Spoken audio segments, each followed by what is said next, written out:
नमस्कार। टॉप 5 में आप सभी दर्शकों का बहुत स्वागत है। हम 5 न्यूज एंकर मिलकर दिन भर का आपको पूरा अपडेट देंगे। पहली जो खबर है वो पुणे से है। पुणे की एक ट्रेनी आईएएस ऑफिसर डॉक्टर पूजा खेडकर ट्रांसफर के बाद चर्चा में आ गई हैं। असल में चर्चा इसलिए हो रही है कि विवाद की वजह यह कि सिविल सर्विसेज एग्जाम में सिलेक्शन के लिए उनके द्वारा किए गए प्रयासों को लेकर नई जानकारी आप सामने आई है। पता ये चला है कि उन्होंने यूपीएससी को सौंपे गए हलफनामे में दृष्टिबाधित और मानसिक रूप से बीमार होने का दावा किया था। पूजा खेडकर ने इस दिव्यांगता सर्टिफिकेट का उपयोग यूपीएससी में सिलेक्शन के लिए विशेष रियायतें हासिल करने के लिए किया था। इतना ही नहीं, परीक्षा में कम नंबर हासिल करने के बाद भी रियायतों की वजह से पूजा खेडकर ने परीक्षा पास कर ली। उन्होंने यूपीएससी में 841वीं अखिल भारतीय रैंक हासिल की थी। परीक्षा में सिलेक्शन के बाद पूजा को दिव्यांगता की पुष्टि के लिए मेडिकल टेस्ट से गुजरना पड़ा, लेकिन पूजा खेडकर ने 6 अलग अलग मौकों पर इन मेडिकल जांच प्रक्रिया में शामिल होने से इनकार कर दिया। इसके बाद यूपीएससी ने सेंट्रल एडमिनिस्ट्रेटिव ट्रिब्यूनल यानी सीएटी में उनके चयन को चुनौती दी और देनी भी चाहिए, जिसने 23 फरवरी 2023 को उनके खिलाफ फैसला सुनाया। इसके बावजूद पूजा खेडकर का सिलेक्शन होने पर सवाल खड़े हो रहे हैं। मैं आपको वही बोल रही हूँ, I am not authorized to talk on this issue and मेरा जो भी सबमिशन होगा, जो भी है, I will give it to the committee, but I am not authorized to say anything to the media. चलिए आगे बढ़ते हैं। पूर्व केंद्रीय मंत्री स्मृति ईरानी के बंगला खाली करने को लेकर राहुल गांधी ने बचाव किया है। उन्होंने एक्स पोस्ट पर लिखा है कि जिंदगी में जीत हार लगी रहती है। मैं सभी से अपील करता हूं कि स्मृति ईरानी या किसी और नेता के खिलाफ अपमानजनक भाषा का इस्तेमाल करने और बुरे व्यवहार से बचे। लोगों को नीचा दिखाना और अपमान करना कमजोरी की निशानी है, ताकत की नहीं। आपको ये बता दें कि पूर्व केंद्रीय मंत्री स्मृति ईरानी ने लुटियंस दिल्ली में 28 तुगलक क्रिसेंट स्थित अपना सरकारी बंगला, जो बहुत सालों से वो रह रही थी, उसे उन्हें खाली करना पड़ा। चूंकि अब तो वो लोकसभा की सदस्य भी नहीं, ना कि राज्यसभा की। लोकसभा चुनाव में उन्हें यूपी की अमेठी सीट से बुरी तरह से हार का सामना करना पड़ा था।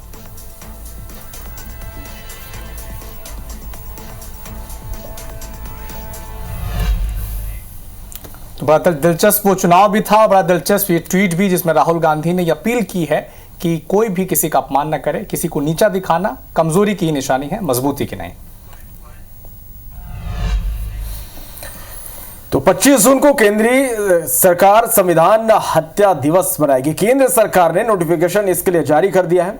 केंद्रीय गृह मंत्री अमित शाह ने एक्स पोस्ट कर इसकी जानकारी दी। उन्होंने लिखा, सरकार हर साल 25 जून को संविधान हत्या दिवस मनाएगी। यह दिन सभी लोगों को विराट योगदान का स्मरण कराएगा जिन्होंने 1975 के आपातकाल के अमानवीय दर्द को झेला था।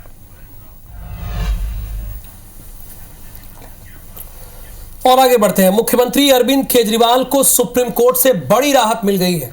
सुप्रीम कोर्ट से अरविंद केजरीवाल को अंतरिम जमानत मिल गई है, लेकिन सीबीआई केस में गिरफ्तारी की वजह से अभी भी केजरीवाल कहां रहेंगे, आप लोग बताइए? जेल में ही रहेंगे। जस्टिस खन्ना की बेंच ने जमानत देते हुए कहा कि केजरीवाल 90 दिनों से जेल में हैं, इसलिए उन्हें रिहा किए जाने का निर्देश देते हैं। केजरीवाल चुने हुए नेता हैं और ये उन्हें तय करना है कि वे मुख्यमंत्री बने रहना चाहते हैं या नहीं।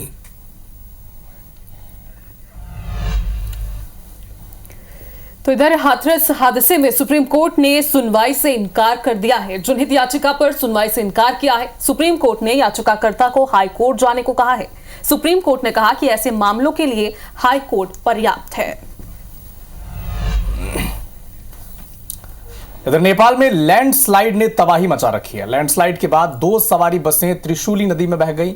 7 भारतीय समेत 60 से ज्यादा सवारी लापता हैं। नेपाल के पीएम पुष्प कमल दहल प्रचंड ने घटना पर चिंता जताई है। घटनास्थल पर रेस्क्यू ऑपरेशन जारी है।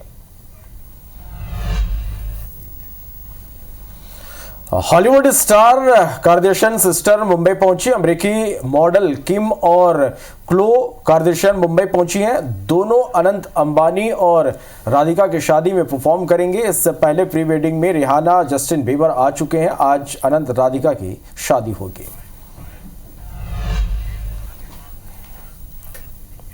अग्निवीरों पर केंद्र सरकार के फैसले के 2 साल बाद सीआईएसएफ और बीएसएफ ने गुरुवार को पूर्व अग्निवीरों को 10% आरक्षण देने का ऐलान किया है। इसके लिए तैयारी शुरू कर दी गई है। पूर्व अग्निवीरों को फिजिकल और उम्र में भी छूट दी गई है। जल्द ही नियम लागू होंगे। दरअसल 18 जून 2022 को गृह मंत्रालय ने इस संबंध में नोटिफिकेशन जारी किया था। इसमें कहा गया था कि सीएपीएफ और असम राइफल्स में पूर्व अग्निवीरों को 10% आरक्षण दिया जाएगा। सीएपीएफ के अंतर्गत बीएसएफ, सीआरपीएफ, आईटीबीपी, एसएसबी और सीआईएसएफ आर्म्ड फोर्स आती है। यानी ये अच्छी खबर है। तमाम लोग अग्निवीर का विरोध कर रहे थे, लेकिन अब अच्छी बात यह है कि सीआईएसएफ, बीएसएफ की तरफ से 10% छूट दी जा रही है। तो मध्य प्रदेश के हर विधानसभा में 100 करोड़ रुपए के विकास काम किए जाएंगे। सीएम डॉक्टर मोहन यादव ने विधायकों को अपने क्षेत्र का विजन डॉक्यूमेंट तैयार करने के निर्देश दिए हैं। आगामी 4 साल के लिए क्षेत्र के विकास का रोड मैप तैयार करने के निर्देश दिए हैं सीएम ने। और हर विधानसभा क्षेत्र के लिए 60 करोड़ रुपए राज्य और 40 करोड़ रुपए विधायक सांसद निधि से मिलेंगे। रायपुर में केंद्रीय वित्त आयोग की बैठक का आज दूसरा दिन है। वित्त आयोग की टीम उद्योग वाणिज्य संगठन के प्रतिनिधियों से चर्चा कर रही है। प्रदेश के 50 औद्योगिक घराने के प्रतिनिधि इस बैठक में शामिल हैं। सभी उद्योगपति टीम के सामने सुझाव रख रहे हैं, जिसमें गोयल ग्रुप ऑफ कंपनीज के एमडी नरेंद्र गोयल भी शामिल हुए हैं, जिन्होंने केंद्रीय वित्त आयोग के सामने कई मांगे रखी हैं। उन्होंने कहा है कि उद्योगों के विकास के लिए रेलवे और हाईवे कॉरिडोर का निर्माण होना चाहिए। रायपुर में इंटरनेशनल फ्लाइट की लैंडिंग हो। स्टील और सीमेंट इंडस्ट्री को सीएनजी मिलने चाहिए। ये सभी मांगे उनके सामने रखी गई हैं। निजी कार्यक्रम में शामिल होने ग्वालियर पहुंचे डिप्टी सीएम जगदीश देवड़ा ने मध्य प्रदेश में विश्वविद्यालयों में ड्रेस कोड लागू करने के सवाल पर कहा कि कांग्रेस विचलित हो रही है। मध्य प्रदेश के 29 सीट भाजपा ने चुनाव में जीती, तब से वो विचलित है। सरकार उनकी गई है और कांग्रेस मुक्त मध्य प्रदेश हुआ है, इसलिए वो विचलित होकर ये बात कह रहे हैं। वहीं उपचुनाव को लेकर कहा कि सभी सीटों पर बीजेपी जीतेगी। विमान खरीदी पर कांग्रेस के आरोप पर कहा कि ये रूटीन प्रक्रिया है। मध्य प्रदेश की 29 सीट भारतीय जनता पार्टी ने चुनाव जीती, तब से वो बहुत विचलित है। सरकार उनकी गई है और कांग्रेस मुक्त मध्य प्रदेश हुआ है। ये सब बौखलाहट हो रही है, केवल लोकसभा में जो 29 सीट आई है ना, उसके कारण ये बौखलाहट है। इधर छत्तीसगढ़ यातायात विभाग को सीएम साय ने सौगात दी। रायपुर समेत 15 जिलों को नए इंटरसेप्टर वाहनों की सौगात दी गई है। सीएम साय ने इंटरसेप्टर वाहनों को हरी झंडी दिखाई। तेज रफ्तार वाहनों और नियम तोड़ने वालों पर शिकंजा कसेगा। इंटरसेप्टर वाहन कई अत्याधुनिक सुविधाओं से लैस हैं। 15 जिलों को एक इंटरसेप्टर वाहन मिलेगी। कैबिनेट मंत्री केदार कश्यप को संसदीय कार्य मंत्री बना दिया गया है, जिसको लेकर कश्यप ने कहा कि मैं सीएम साय को धन्यवाद ज्ञापित करता हूं। पूरी जिम्मेदारी के साथ काम करेंगे, प्रदेश के हित में काम करेंगे। प्रदेश के यशस्वी मुख्यमंत्री आदरणीय श्री विष्णुदेव साय जी का धन्यवाद ज्ञापित करता हूं और उन्होंने जो जवाबदारी दी है उस जवाबदारी में मैं खरा उतरूं, ये मेरी पूरी कोशिश होगी।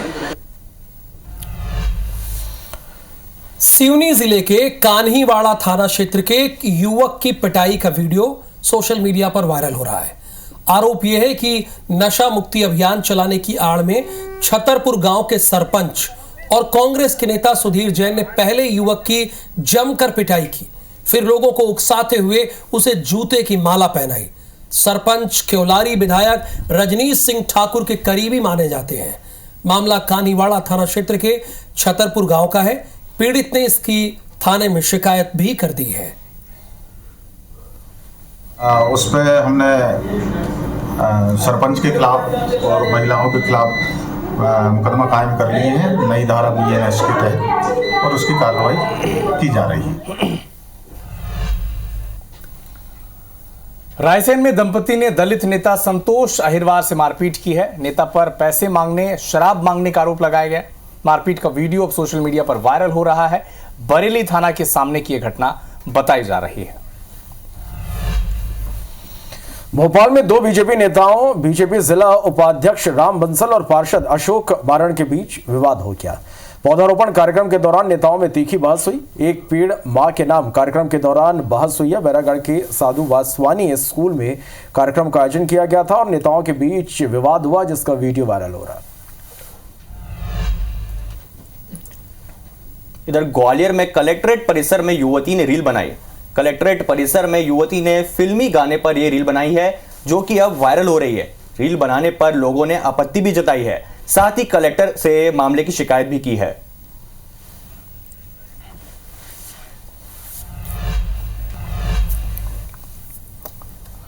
दो तस्वीर और दिखाते हैं आपको। मुरैना में जर्जर पानी की टंकी को नगर निगम ने ढहा दिया, गिरा दिया। टंकी गिरने से जेसीबी समेत ड्राइवर मलबे में दब गया।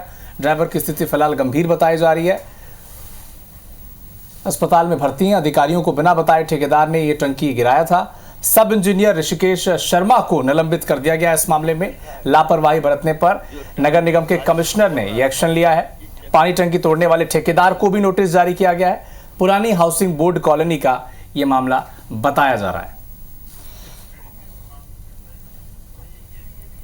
इधर कल बिलासपुर में एक पानी की टंकी तोड़ी गई थी। जेसीबी पर जर्जर टंकी का मलबा गिर गया था। बाल जेसीबी का जो ड्राइवर था उसकी जान बची है। तो ये दो मामले, एक मुरैना और एक छत्तीसगढ़ का बिलासपुर का यह मामला।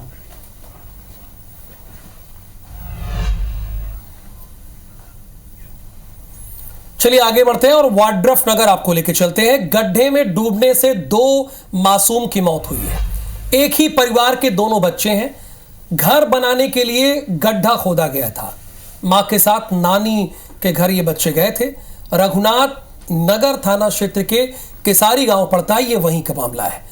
इधर दूसरी खबर भी वाड्रफ नगर से ही है। संदिग्ध अवस्था में एक बुजुर्ग का शव मिला है। घर के बाहर बुजुर्ग का शव पाया गया है। शरीर पर कई जगह चोट के निशान हैं।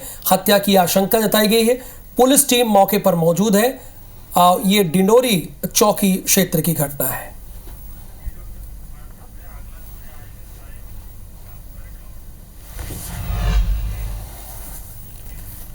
और वाड्रफ नगर के बाद अब आपको सीधे जगदलपुर लेकर चलेंगे। तो जगदलपुर के अनुपमा चौक में दोहरे कत्ल के गुत्थे को पुलिस ने 24 घंटे के भीतर सुलझा लिया है। पुलिस ने इस मामले में परिवार के ही छोटे बेटे को गिरफ्तार किया है, जिसने अपना जुर्म कबूल भी कर लिया है। पुलिस ने बताया कि नितेश ने बाजार से 4 से 5 लाख रुपए उधार लिया था, जिसके चलते उसका अपने बड़े भाई और मां से विवाद हुआ और उसने दोनों पर हमला कर उन्हें मौत की नींद सुला दिया। बड़ा भाई क्योंकि शादी भी नहीं कर रहा था, जिससे कारण इसकी शादी नहीं हो पा रही थी। साथ साथ बिजनेस में भी थोड़ा इसको नुकसान था। बड़े भाई से ये उम्मीद करता था कुछ फाइनेंशियल सपोर्ट का, वो भी इसको नहीं मिल रहा था। प्रॉपर्टी भी ये चाहता था कि प्रॉपर्टी बिक जाए, बड़ा भाई नहीं चाहता था, जिस वजह से इसको फाइनेंशियल जो गेन हो सकता था प्रॉपर्टी का वो भी नहीं हो रहा था। तो इन सब चीजों को लेकर इसके मन में कुंठा। रायपुर के शेष बाहर में नशेड़ी युवक का आतंक देखने को मिला। युवक ने फरसे से 20 दुकानों में तोड़फोड़ की। दुकानों के काउंटर, डिस्प्ले और अलमारियों में तोड़फोड़ की। आक्रोशित लोगों ने थाने जाकर घेराव कर दिया। कारोबारियों का लाखों का नुकसान हुआ है।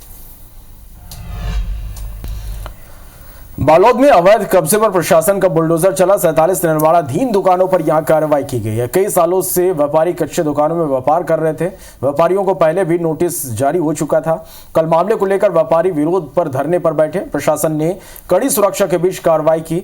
गुरूर नगर के बाजार इलाके का यह मामला है।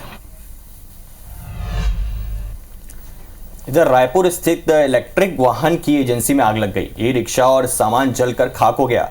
फायर ब्रिगेड ने आग पर काबू पा लिया है। चार्जिंग में लगे वाहन में आग लगने की आशंका है। आजाद चौक थाना के आमापारा चौक की पूरी घटना है। एक अब ऐसी खबर पर चर्चा करेंगे जिसपे पूरे देश चर्चा कर रहा है। बीते दिनों राष्ट्रपति भवन में माननीय राष्ट्रपति के हाथों कीर्ति चक्र से सम्मानित होती शहीद कैप्टन अंशुमान सिंह की पत्नी और मां की तस्वीरों ने सारे देश की आंखों को नम करके रख दिया था। शहीद कैप्टन अंशुमान पंजाब रेजिमेंट की 26वीं बटालियन के आर्मी मेडिकल कोर में तैनात थे, जिन्हें मरणोपरांत कीर्ति चक्र प्रदान किया गया। शहीद की पत्नी को देख सारा देश भावनाओं से भर गया, लेकिन अब उनके माता पिता ने अपनी व्यथा सुनाकर ऐसा सवाल उठा दिया है कि जिससे देश भर में बहस का नया मोर्चा खुल गया है। शहीद अंशुमान सिंह के माता पिता का दर्द सामने आया है।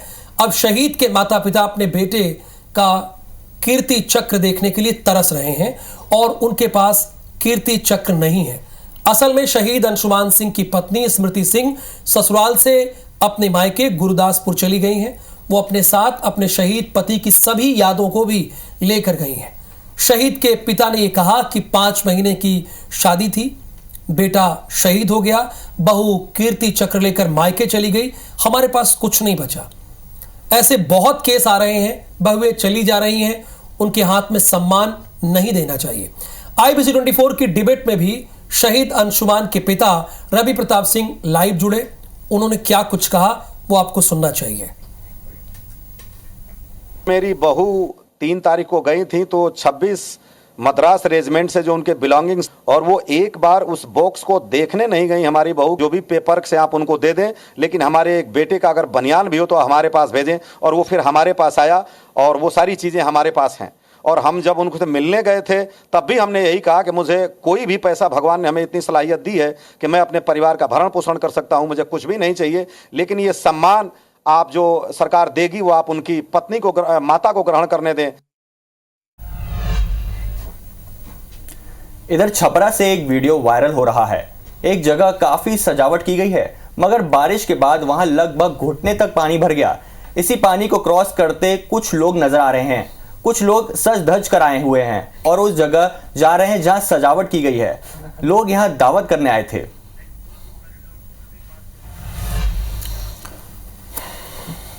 टॉप 5 के इस बुलेटिन में फिलहाल के लिए इतना ही। हम सभी 5 एंकर को दीजिए अनुमति, लेकिन रायगढ़ में किन समस्याओं से आपका शहर जूझ रहा है सरोकार में, ये हम आपको अपडेट करेंगे। नमस्कार। नमस्कार।